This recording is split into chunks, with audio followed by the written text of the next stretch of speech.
İsmini kimdi bilek oğlum?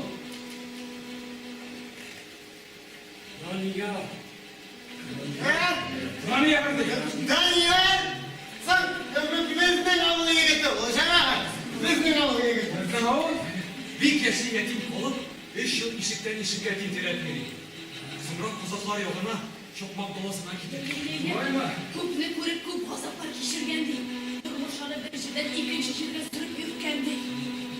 Ayaklarda yürüt doğan yağına ayakları alıp kaçkan iken dememizi kılıtmaga. Hazret kozaklı batışlarsalar. Bu sene unutmadan.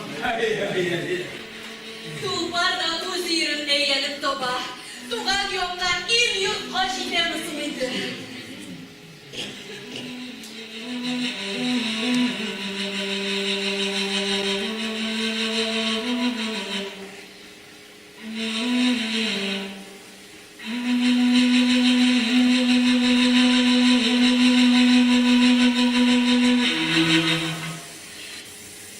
Ey be!